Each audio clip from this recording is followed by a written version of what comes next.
हमने तुमको दिल दे दिया, ये भी न पूछा कौन हो तुम। हमने तुमको दिल दे दिया, ये भी न पूछा कौन हो तुम। ये फैसला जो दिल ने किया, ये फैसला जो दिल ने किया, ये भी न पूछा कौन हो तुम। हमने तुमको दिल दे दिया, ये भी न पूछा कौन हो तुम। हेलो साथियों, नमस्कार। और आप लोगों को स्वागत है हमारे यूट्यूब चैनल आरआरबी टेक 345 में। मैं नेक्स्ट वीडियो आप लोग के साथ लेकर आया हूं और आप मेरे साथ जुड़े हैं। बस मेरा यही एक आपके साथ और मेरे साथ उम्मीद एक बन के खड़ा है।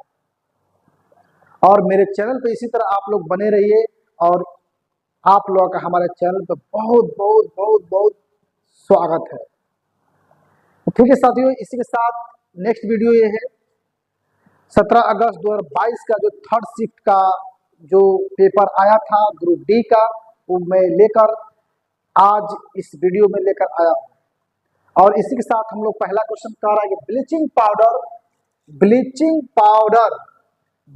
पाउडर का उपयोग होता है। ब्लीचिंग पाउडर का उपयोग होता है, ये क्वेश्चन दिया था। और ये क्वेश्चन क्या दिया था, ब्लीचिंग पाउडर का उपयोग होता है।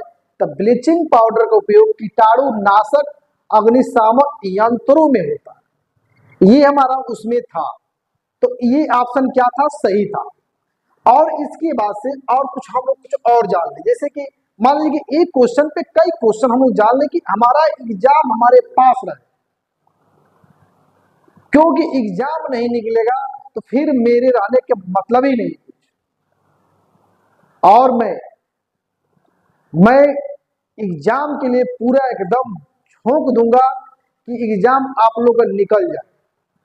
तो एक है ब्लीचिंग पाउडर का उपयोग होता है कीटाणुनाशक अग्निशामक यंत्रों में, कीटाणुनाशक और क्या अग्निशामक यंत्रों में।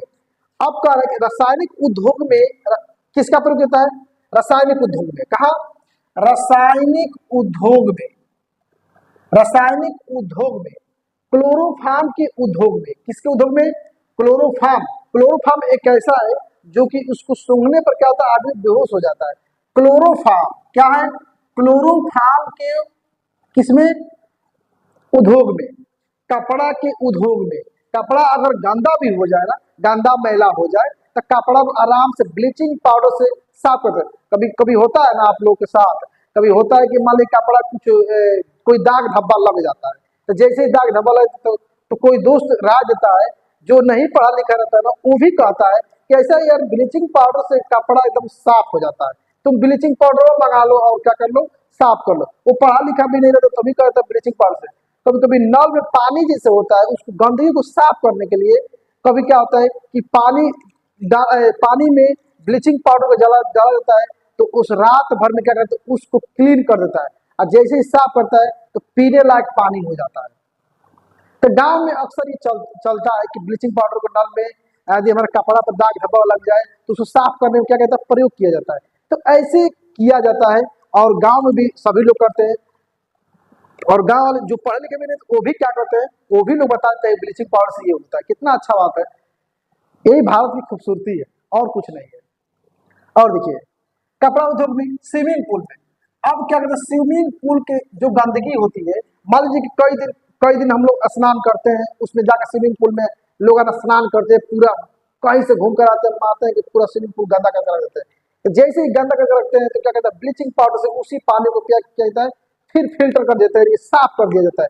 जैसे ही साफ कर दिया जाता है तो उसे फिर लोग स्नान करते हैं। पानी को बदला नहीं जाता है, बस क्या कहते हैं उसमें ब्लीचिंग पाउडर मिला दिया जाता है और क्या होता है, पानी साफ हो जाता है और फिर क्या करते हैं उसमें फिर स्नान लायक हो जाता है और लोग स्नान आराम से क्या करते हैं उसमें करते रहते हैं। ठीक है, ये हुआ स्विमिंग पूल में। अब इसका रासायनिक सूत्र, रासायनिक सूत्र क्या होता है, कई बार एग्जाम में पूछा है कि ब्लीचिंग पाउडर का रासायनिक सूत्र क्या है। तो ब्लीचिंग पाउडर का रासायनिक सूत्र क्या है, CaOCl2 होता है। CaOCl2 याद रखिएगा, CaOCl2 होता है। जिसे कहते हैं कैल्शियम हाइपोक्लोराइड। क्या कहते हैं? कई बार एग्जाम पूछा है ब्लीचिंग पाउडर का रासायनिक नाम बताइए, तो कभी क्या उठा के दे देगा कैल्शियम हाइपोक्लोराइड उठा के दे देगा, नहीं तो CaOCl2 नाम दे देगा। तो आप लोग कोई भी ऑप्शन आएगा आराम से टिक लगा देंगे।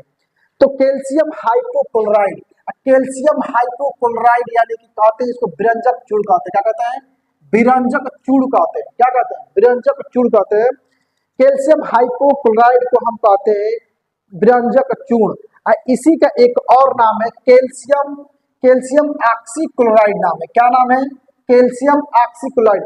कभी कभी क्या होता है कि कभी कभी फसल क्या होते हैं, फसल में कीट लग जाते हैं, यानी कि कुछ जैसे कीट लग जाते हैं, जिसको क्या करते हैं फसल खराब होने से खराब हो जाता है, उसको बचाने के लिए हम ब्लीचिंग पाउडर का उपयोग करते हैं और फसल क्या होता है, फसल फिर मेरा लहराता है और क्या होता है फसल अच्छे प्रकार से हो जाता है और हम लोग खाने योग्य हो जाता है। तो उसको कीटों से बचाने के लिए क्या होता है, फसल में हम विरंजक चूड़ का उपयोग यानी कि ब्लीचिंग पाउडर का उपयोग भी करते हैं।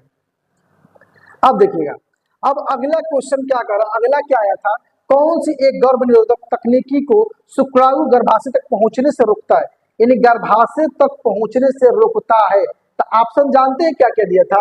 ऑप्शन दिया था कापर, कापट्टी का उपयोग दिया था, कांडोम का उपयोग क्या दिया था, कांडोम का उपयोग दिया था, और तीसरा दिया था मौखिक गर्भ निरोधक का उपयोग, और चौथा दिया था शल्य चिकित्सा। तो इसमें ऑप्शन मेरा क्या सही था, कापट्टी का उपयोग। हाई इन्हें की कांडोम देके क्या करिए, कांडोम का उपयोग मार दिया तो क्या होगा, गलती हो जाएगा, कांडोम का उपयोग नहीं होगा। बहुत बच्चे यही कांडोम का उपयोग करके मार देते हैं, उनका क्या होता है गलती हो जाता है, लेकिन कांडोम नहीं होगा, क्या होगा, कापट्टी का उपयोग होगा। ठीक है, ये अब क्या है, अब देखिए कापट्टी शुक्राणु की गति क्या करता है, ये क्या करता है, देखिए कापट्टी क्या करता है, कापट्टी क्या करता है, जैसे कि शुक्राणु जैसे तेजी में जाते हैं सब, जैसे ही तेजी में उस रास्ते से जाते हैं तो रास्ते में क्या करते हैं, उसकी गति को कम कर देता है। उसकी गति क्या करेगा, कापट्टी क्या होगा, कापट्टी इसी तरह टी प्रकार का बना होता है, टी प्रकार का बना होता है, ऐसे ही टी बना होगा, ऐसे ही टी बना होता है, ऐसे ही टी बना होता है। टी बना होता है तो क्या होता है, उसको क्या करता है, शुक्राणु गति को क्या करता है, कम कर देता है। और जैसे ही शुक्राणु गति कम करेगा, यानी कि क्या करेगा, गर्भाशय तक पहुंचने नहीं देगा, गर्भाशय तक पहुंचने नहीं देगा, इधर ही रोक देगा। तो कापट्टी के काम क्या है, कापट्टी गर्भाशय तक, शुक्राणु गर्भाशय तक पहुंचने में क्या करता है, पहुंचने में मदद नहीं करता है, यानी कापट्टी क्या करता है, गर्भाशय तक पहुंचने में पहुंचने नहीं देता है, पहुंचने क्या करता है, पहुंचने नहीं देता है। अब अगला क्वेश्चन क्या कर रहा है, विद्युत ऊर्जा की वाणिज्यिक इकाई कौन सी है? विद्युत ऊर्जा का मुख्य मात्रक क्या होता है, जूल होता है। क्या होता है, जूल होता है। लेकिन यहाँ पे देखिएगा क्या नाम ऐड किया है, वाणिज्यिक इकाई। इसको आपको एक एक पॉइंट ध्यान देकर चलना है कि क्या कर रहा है, इसीलिए कहते हैं कि आप लोग वीडियो स्किप करके देखेंगे तो आपको कुछ समझ में नहीं आएगा। तो आप मेरा वीडियो स्किप करके ना देखिए कि आपको समझ में आए, स्किप करके थोड़ा सा वीडियो देखेंगे समझ में नहीं आएगा। तो मेरे चैनल में बने रहिए कि एक भी चीज यहाँ से जितना देखिए, ये भी जितना बताएं, अगर कोई भी स्किप वीडियो कर दे थोड़ा समझ में आएगा, नहीं आएगा। क्योंकि देखिए इसमें एक क्वेश्चन तो है, लेकिन कई क्वेश्चन हम लेकर आए हैं, इसलिए लेकर आए हैं कि आपका एग्जाम में, आप जब एग्जाम में बैठे इसमें से कोई क्वेश्चन आ जाए तो आप उसको आराम से टिक लगाकर आगे बढ़ ले। यही होता है खासियत अदर बच्चे से, जो अन्य से यही तैयारी मजबूत होती है। तो क्या कह रहा है, वाणिज्यिक इकाई का प्रयोग, यानी कि विद्युत ऊर्जा की वाणिज्यिक इकाई कौन सी है, वो होता है किलोवाट घंटा। क्या होता है, किलोवाट घंटा होता है। और किलोवाट घंटा एक किलो वाट हावर्स बराबर होता है 3.6 इंटू 10⁶ जूल होता है।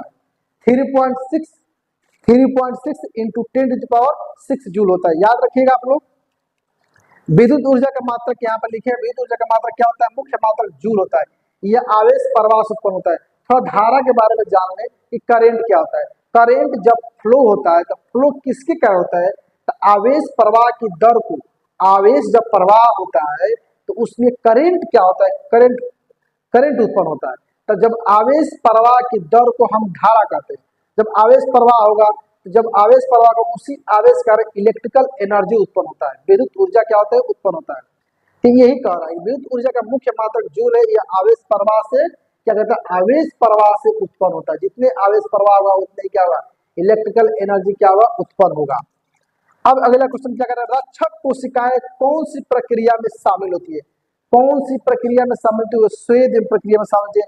मान लीजिए स्वेद का थोड़ा सा देख लीजिए, क्या है, ये पेड़ है, क्या है, ये पेड़ है, ये पेड़ है, ये पेड़ की क्या है, ये हमारा क्या है, जड़ है, क्या है, ये जड़ है, जरा ध्यान दीजिएगा, ये जड़ है, और जड़ में ये मिट्टी है, क्या है, ये मिट्टी है। मिट्टी से क्या करेगा जड़ ना, जड़ क्या करेगा, मिट्टी से, ये मिट्टी से, मिट्टी, ये देखिए मिट्टी है ना, ये पेड़ क्या करेगा, पेड़ की जड़ें जो होगा ये मिट्टी से जल को अवशोषित करेगा, पानी जो होता है उसको अवशोषित करेगा, अपने भोजन का निर्माण करेगा। देखिएगा ये क्या है, ये पेड़, मान लीजिए पेड़ है, अब पेड़ की क्या है, ये जड़ें हैं, ये जड़ है। ये मान लीजिए हम ब्लैक पेंसिल जो बना रहे हैं, ये क्या है, मिट्टी है, क्या है, मिट्टी है। ब्लैक मार्कर का उपयोग किया है यहाँ पे, ये मिट्टी है। ये क्या है, इस मिट्टी से क्या करेगा, इस मिट्टी से क्या करेगा, जल को अवशोषित करेगा और अपने भोजन का निर्माण करेगा। तो इसका इसी को कहते हैं स्वेद, क्या कहते हैं, स्वेद है, क्या है, स्वेद है। तो याद रखिएगा स्वेद शामिल होते हैं, क्या होते हैं, स्वेद। कर रक्षक कोशिकाओं कौन सी प्रक्रिया शामिल होती है, स्वेद है। कर रक्षक कोशिकाओं कौन सी प्रक्रिया में शामिल है, होती है, वो स्वेद है। अगला स्वेद, इसके द्वारा पौधों की जड़ों द्वारा मिट्टी से पानी अवशोषित करता है, क्या करता है, अवशोषित करता है। अब सुनिएगा, अब क्या कर रहा है, अब अगला क्वेश्चन क्या है, न्यूलैंड के अष्टक नियम, पहले न्यूलैंड के अष्टक नियम में किन दो तत्वों गुण समान होते हैं, वे होते हैं लिथियम और सोडियम होते हैं। कर किन दो तत्वों के, न्यूलैंड के नियम के अनुसार किन दो तत्वों के क्या होते हैं, गुण समान होते हैं, गुण यानी कि गुण क्या होते हैं, समान होते हैं, वे होते हैं लिथियम और सोडियम, क्या होते हैं, लिथियम और सोडियम। इनके अनुसार तत्वों के बढ़ते परमाणु भार के क्रम में व्यवस्थित करने का क्या किए थे, ये कहे थे कि तत्वों को बढ़ते परमाणु भार क्रम में व्यवस्थित किए थे। लेकिन इनके न्यूलैंड के अष्टक नियम में किन दो तत्वों के गुण समान होते हैं, वो होता है लिथियम और सोडियम।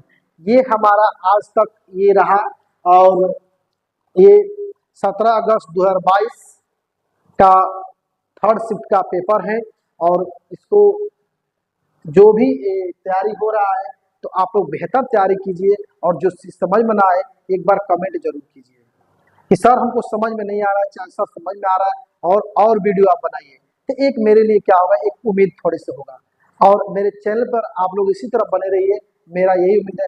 हाँ, एक बात और है कि आप लोगों को मैं बताना चाहता हूँ कि मेरा क्लास 7 PM पे हमारा केमिस्ट्री का वीडियो अपलोड हो रहा है।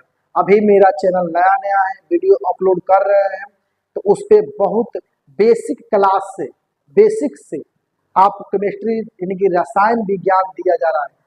आधुनिक मेडलीफ का आवर्त सारणी और आधुनिक आवर्त सारणी तो आपके बारे में पढ़ाया जा रहा है, उसके बारे में पढ़ाया जा रहा है, और वो जाकर आप तैयारी कीजिए। केमिस्ट्री चालू हो गया है, तो आप उस पर किसी भी एग्जाम की तैयारी के लिए जाकर उस पर RRB टेक 345 यानी कि इसी चैनल पे जाकर आप तैयारी आराम से कर सकते हैं। तो हमारे इसी के साथ चैनल बनने के लिए आप लोगों को बहुत बहुत धन्यवाद, और हमारे वीडियो देखने के लिए आप लोगों को बहुत बहुत धन्यवाद। और इसी के साथ हम लोग चल रहे हैं, और आप भी जाइए और हम भी जा रहे हैं। अब फिर कल मिलेंगे एक साथ, तो हम और आप एक साथ, और रहेंगे भी हमेशा एक साथ। ठीक है, बाय बाय दोस्तों। फिर हम नेक्स्ट वीडियो इसका लेकर मैं जल्द ही आऊँगा आप लोग के साथ। ठीक है दोस्तों, नमस्कार।